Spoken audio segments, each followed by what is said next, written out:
자, 여러분의 질문을 받겠습니다. 그랬거든요. 예.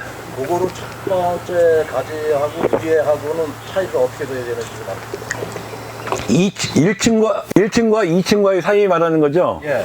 그거는 내 나무의 키가, 목표 키가 얼마고, 주간 거리가 얼마인가에 따라 차이가 있겠죠. 첫 번째로 1층의 높이는요, 여러분들이 농사를 얼마 짓고 농기계가 얼마나 크느냐에 따라 다릅니다. 트랙터가 딱 드르르 가는데 트랙터가 걸리지 않아야 할 거 아니에요. 로타리가. 그죠? 그 높이면은 예를 들어 트랙터가 크다라고 하면은 80 이상 되어야겠죠.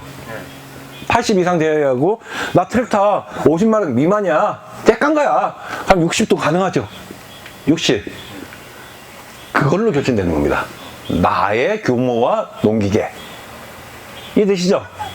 그 위에 예를 들어 60이 형성됐다 나가면 여기는 50에서 40으로 가겠죠. 2층까지는.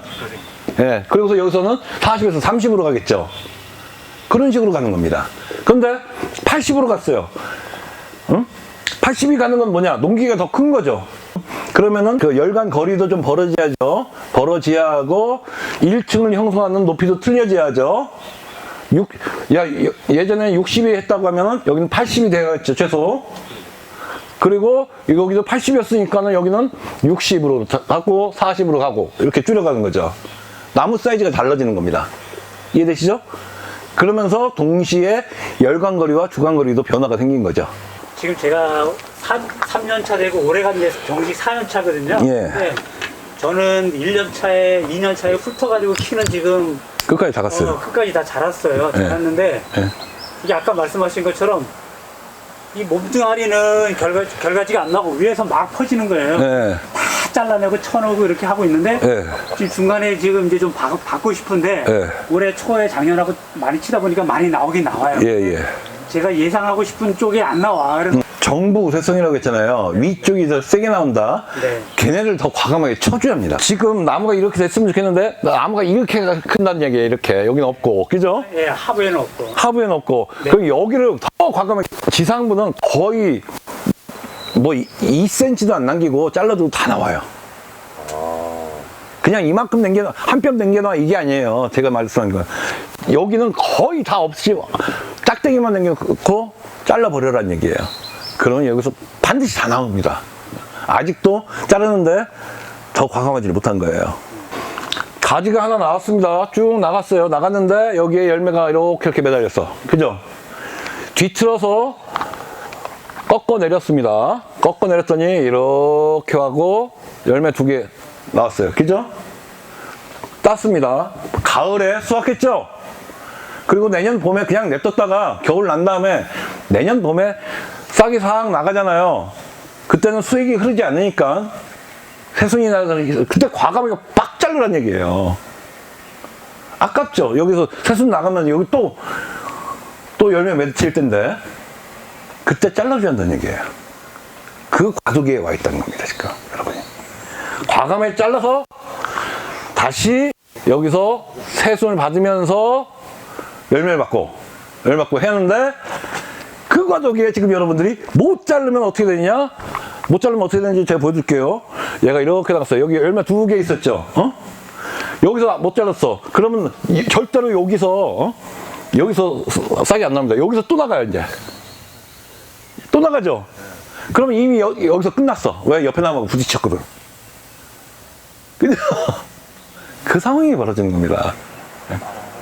그래서 처음에는 수확이나 관찰에 목적을 두지 마시고 수형. 첫 번째는 나무의 높이를 맞추는데 하시라고 했잖아요. 옆에는요, 옆나무 계속 부딪히려고 점점 자라요. 아차 잘못하면 키를 못 키운다고 했잖아요. 5년 내지 6년 차까지 키를 못 키우면은 그 나무는 난쟁이 똥자루 된다고 말씀드렸죠. 그러고 나서 과감하게 잘라줄 수 있는, 굵기가 된 녀석을 과감하게 잘라줄 수 있는 그런 용기와 배짱을 가지는 거예요. 또 다른 질문. 예. 그부에서 이제 싹을 받았거든요. 그러면 기존은 나무를 잘랐지 않습니까? 예. 근데 또 기존 나무에서 다시 올라오는 게 있거든요. 예. 그 2개를 받으니까 2나무가 되는데, 예. 이게 2개를 같이 키워줘야 되는지, 두 나무를 이렇게 하면 아닌 것 같고, 두 줄기를 키우면 한 뿌리 두 나무가 되죠. 예. 그러면 수형이 뭐가 돼요? 세장방치형도 아니고 그건 Y자 수형이 되겠죠. 그리고 최소한 여러분들이 개심형을 만든다고 하더라도 내가 농기계를 뭘 쓰느냐, 트랙터가 들어가겠다 하면은 개심형도 마찬가지로 트랙터 작업을 하는 농기계 내가 쓰는 그 높이에서 분지를 시키는 겁니다. 그죠? 여기 요만큼의 어떤 농기계 다닐 수 있는 통로는 있어야 하잖아요. 근데 여기서 밑에서부터 이거 갖다 이렇게 만들었다. 그러면은 나중에 관리하기 더 힘들고 나중에는 이거 막 풀도 베기가 힘들고 어렵습니다. 또 다른 질문요? 하면서 평균적으로다가 도움을 내잖아요. 예? 전체 다. 두엄, 아, 걸음. 전체 다 내는데 예. 그 전체 면적의 호두나무의 그 이시량을 좀 알고 싶은데 예. 그 이시량을 어떻게 계산을 해야 되는지. 자, 11양은요. 예. 자, 5분. 예. 5분으로 따질 때, 그 이제 퇴비로요. 퇴비로 한 그루당 지금 2 곱하기 4로 따져도 구덩이 하나에 30 내지 40kg입니다. 구덩이 하나에. 예. 1해배죠, 1해배. 1m, 1m 저기에. 예? 30kg 내지 40kg이라고요. 많이 들어가죠? 예, 두 포대예요. 많이 들어갑니다. 대신 여기에서는 화학 성분은 빠진 겁니다. 5분이라고 얘기했잖아요. 지금. 예? 5분으로. 처음에 이제 토양을 관리할 때 그만큼 줬는데 예. 그러면 이제 식재하고 나서 식재하고 나서 이제 나무가 크기 시작했어요. 크는데 나무가 좀 덜 자라는 것 같아. 라고 하면 이제 지금 발화가 돼서 지금 자라고 있는 시기잖아요. 지금 시기죠. 근데 좀 약한 것 같다라고 해서 하면 속효성 지금 같은 시기는 질소 계열의 비료를 뿌려줘야겠죠. 지금 안 그래도 질소하고 가리를 네. 질소하고 가리가 왜 같이 들어갔을까요? 아니 가리가 원래 뿌리 쪽에 가리 아닌가? 인산가리는 세포를 갖다가 야물게 만드는 거예요. 질소 가리가 NK가 있더라고요. 그렇죠. NK도 있어요. NK. 그러니까 질소기가 좀 더 셀 겁니다. 질소가 세고 그래서 웃자람을 방지해서 좀 가리를 약간 넣어주는 거예요. 그건 웃자람 방지용 가리예요. 그게 사실은 질소만 넣으면은 너무 웃자라 버리니까.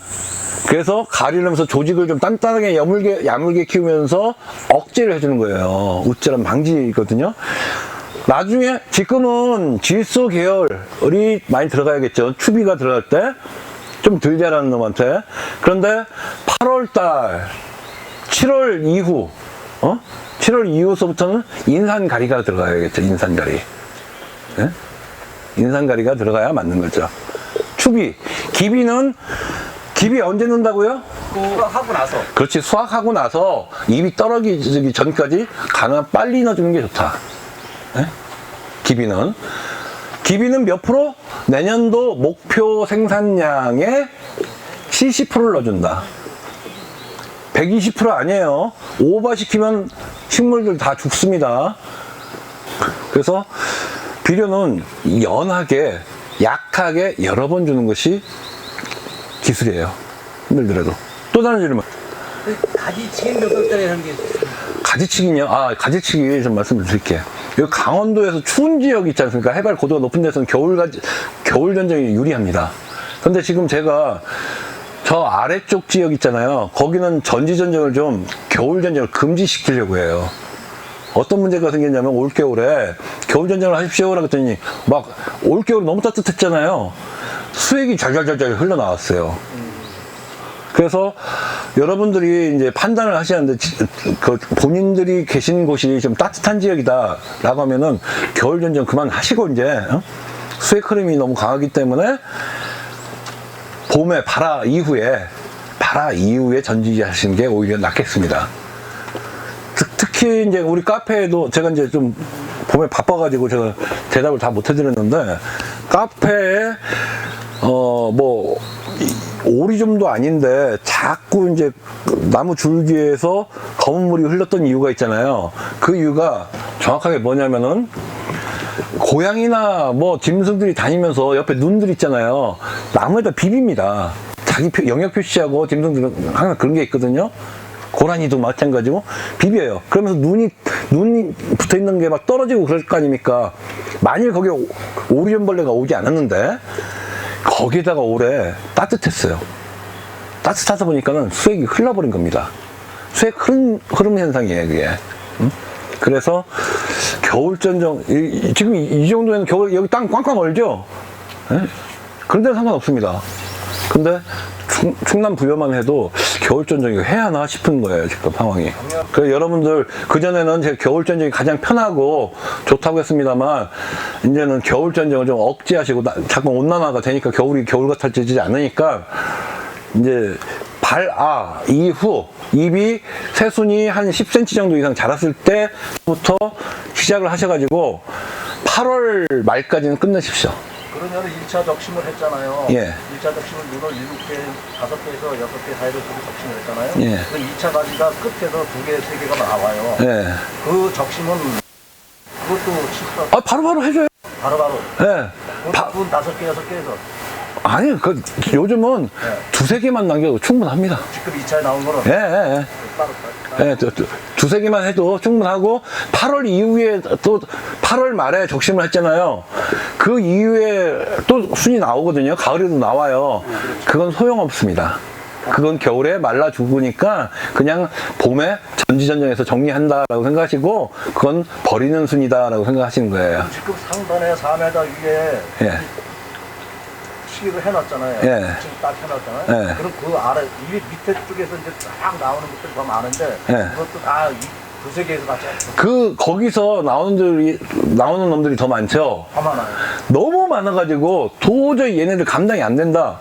라고 하면 그 중에 한 가지 좋은 놈만 남기고서 그 밑에 잘라버리고서 다시 걔를 뒤틀어주거나 아니면은 열십자내기 있죠? 쪼개버려요. 끝을. 즉, 뒤틀고 막 하기가 어렵지 않습니까? 꼭대기까지 사다리 타고 올라가서 하기가. 그냥, 그때는 대충 나무를 휘어 잡아가지고, 전지가위로 딱 쪼개버리는 겁니다. 열십자로 그냥. 그러면 얘가 아물리기가 힘들잖아요. 끝을 자르는 거죠, 그렇죠. 예. 그러면 가지마름 현상이 거기에 나타나질 거 아니에요. 그래서 억제가 시키는 겁니다. 이해되시죠? 아니면 아예 뒤틀어가지고 딱 90도 180도 꺾어가지고요. 살짝 끈으로 묶고 나와도 됩니다. 또 다른 질문이요. 예. 그 1년 차인데요. 예. 중간 위에는 까맣게 줄기가 있고 이파리가 가운데서 나는데 그걸 잘라도 되는지 까만 부분. 까만 부분 잘라도 되죠. 지금 잘라주셔야 잘라주십시오. 지금 잘라줘야 합니다. 근데 약품 처리해야 되나요? 약품 처리 해주면 더욱 좋죠.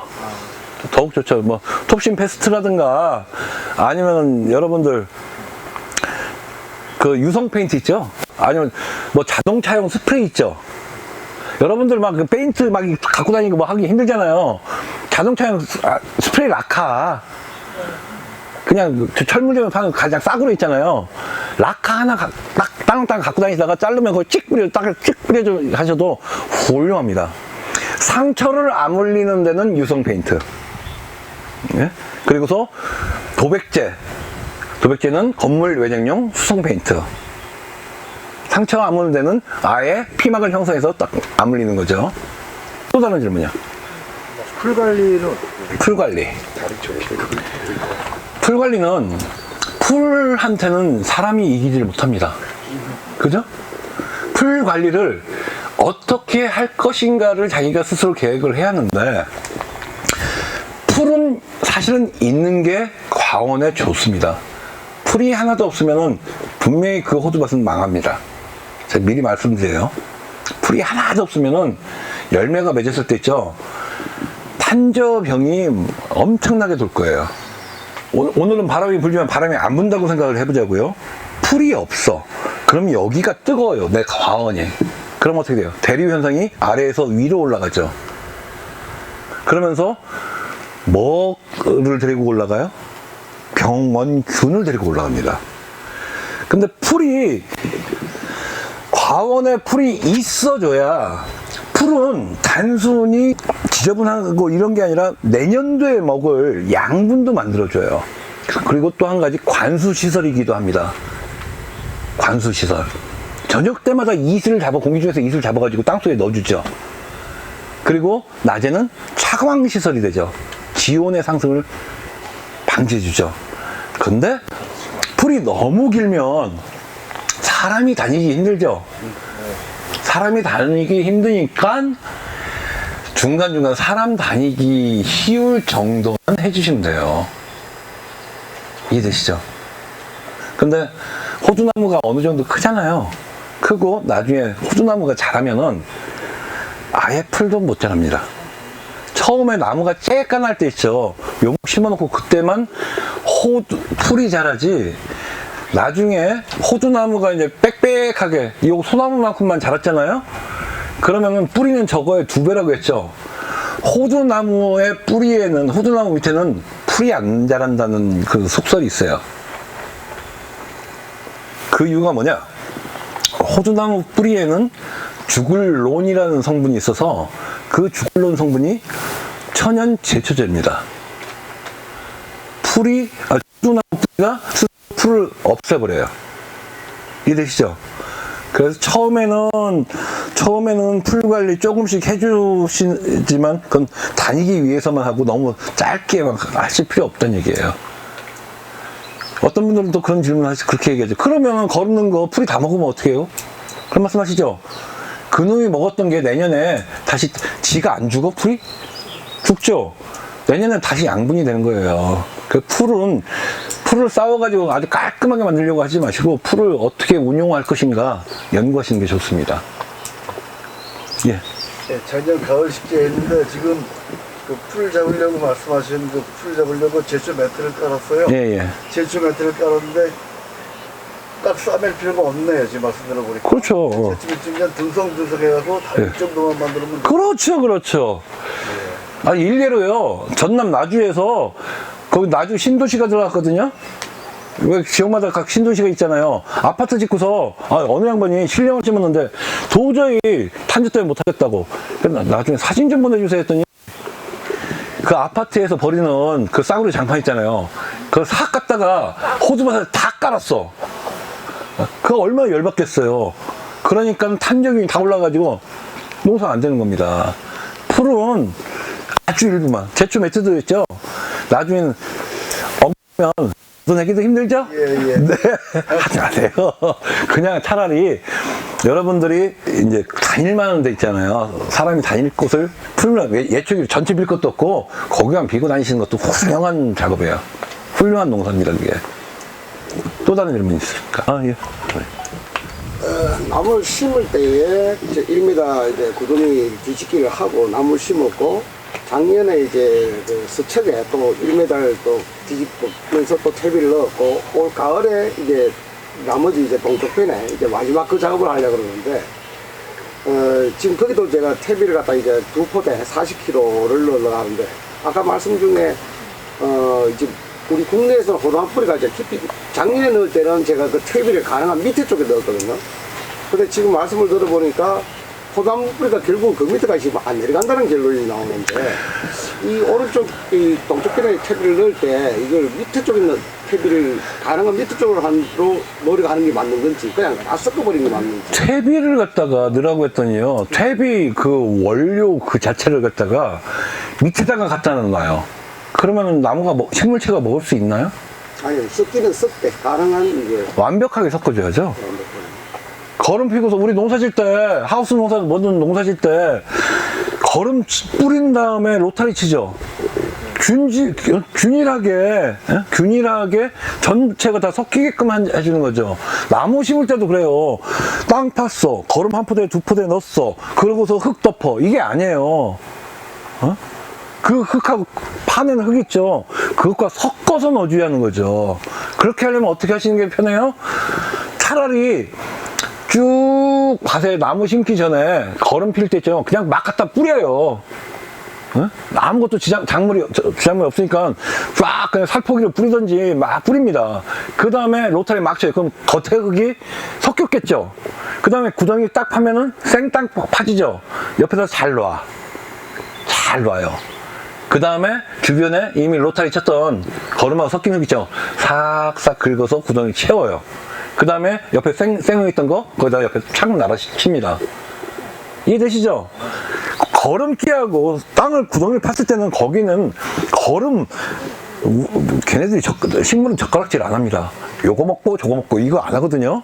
그러니까 골고루 섞여져야 합니다. 그리고 방금 그렇게 해서 1m 파라고 했잖아요. 양분기가 있으면 제가 지금 걱정하는 건 뭐냐? 걱정하는 것은 우리나라에서 호두나무들이 뿌리가 조금만 더 깊이 들어가줘야 안정적인데 깊으면 깊을수록 온도와 습도는 항상 일정하거든요. 그런데 자꾸 겉으로 나올까봐 그거 걱정하는 거거든요. 그것 때문에 깊이 가리 해주시고 그것 때문에 여러분들 거름 좀 넣어주시라고 하는 거예요. 그럼 그거 양분 따라서 간단 말입니다. 그죠? 그래서 하는 거예요. 마지막 또 질문이요. 없습니까? 없으면 여기까지 하겠습니다. 감사합니다.